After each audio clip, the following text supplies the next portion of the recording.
नमस्कार दोस्तों। ऐसा शायद ही कोई प्राणी होगा इस धरती पर जो एलियंस यानी परग्रही जीवों के बारे में जानना न चाहता हो। हमने बहुत सी कहानियां सुनी हैं, हमने बहुत सी फिल्में देखी हैं, हमने बहुत सारी किताबों में पढ़ा है और धरती पर बहुत सारा इंसान द्वारा बनाया गया स्ट्रक्चर देखकर भी लगता है कि वह इंसानों द्वारा बनाया गया वह स्ट्रक्चर नहीं है, क्योंकि इतनी उन्नति इंसान ने उस वक्त तक नहीं की थी। फिर हम उस स्ट्रक्चर को परग्रही प्राणी द्वारा निर्मित या फिर एलियंस द्वारा बनाया गया मानकर या फिर इसकी संभावना व्यक्त करते हैं। परंतु सवाल वही है, क्या हम ब्रह्मांड में अकेले हैं? अर्थात क्या पूरे ब्रह्मांड में सिर्फ पृथ्वी पर ही जीवन है? मनुष्य ने चांद और मंगल और बाकी के ग्रहों पर इसकी पड़ताल की है, परंतु उन्हें जीवन जीने योग्य वातावरण वहां पर नहीं मिला। अब सवाल उठता है, क्या हम अकेले हैं? क्या एलियंस होते हैं? अक्सर हम इन सवालों में उलझ जाते हैं। वैज्ञानिक भी लगातार इनका जवाब ढूंढने में दिन रात लगे हुए हैं, मगर अनगिनत ग्रह अपने भीतर समेटे हुए रहस्यमय ब्रह्मांड से यह जवाब ढूंढना इतना भी आसान नहीं। मगर एक शोध में दावा किया गया है कि हमारी अपनी गैलेक्सी में कम से कम 36 ऐसे ग्रह हैं जहां पर एलियंस के होने की संभावना है।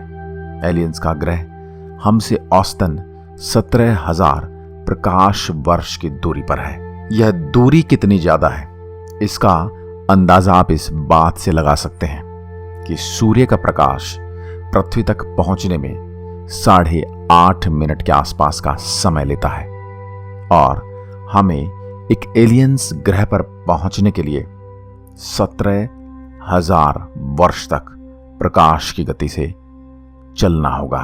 परंतु मौजूदा तकनीक से हमारा उन तक पहुंचना नामुमकिन है।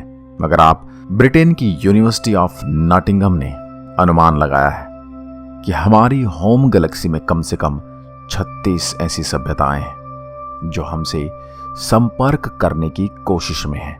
क्रिस्टोफर कॉन्सेलाइस के नेतृत्व वाली टीम ने अनुमान लगाया कि जिस ढंग से धरती पर जीवन संभव है, उसी ढंग से कुछ ग्रहों पर भी जीवन संभव है। अर्थात वहां पर ऐसा वातावरण है जहां पर जीवन पनप सकता है और जीवन वहां पर उपस्थित है।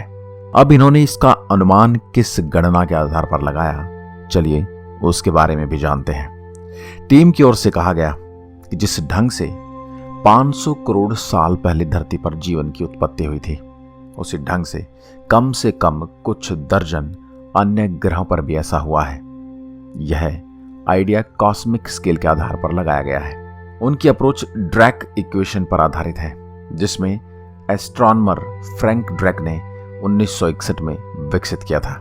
इसके आधार पर ब्रह्मांड के आकार को देखते हुए संचार करने में सक्षम सभ्यताओं की संख्या का अनुमान लगाया गया था।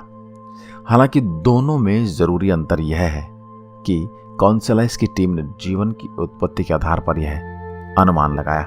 अगर तकनीकी बात करें तो तकनीक में एलियंस हमसे कहीं ज्यादा मॉडर्न और हमसे आगे हैं। जो सिद्धांत तैयार किया गया है वह गैलेक्सी में कम और ज्यादा जीवन की संभावनाओं के आधार पर है। इस कैलकुलेशन में तारों का बनना, वहां मौजूद धातु सामग्री और धरती जैसे ग्रह की स्थिति का अध्ययन किया गया है। टीम का कहना है कि इससे हमें कुछ जरूरी सवालों के जवाब मिल सकते हैं, जैसे हमारी गैलेक्सी में किस ग्रह पर जीवन संभव है और वहां किस हद तक जीवन है।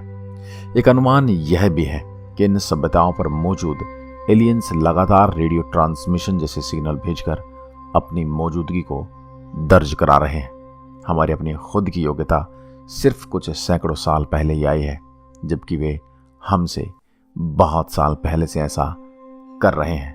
आज की वीडियो में बस इतना ही। ऐसी ही अन्य वीडियोस देखने के लिए आप हमारे चैनल गैलेक्सी के रहस्य को सब्सक्राइब करें और साथ ही दिया गया बेल आइकन जरूर दबाएं ताकि आने वाली हर वीडियो का नोटिफिकेशन आप तक पहुंचता रहे। धन्यवाद। जय हिंद, जय भारत।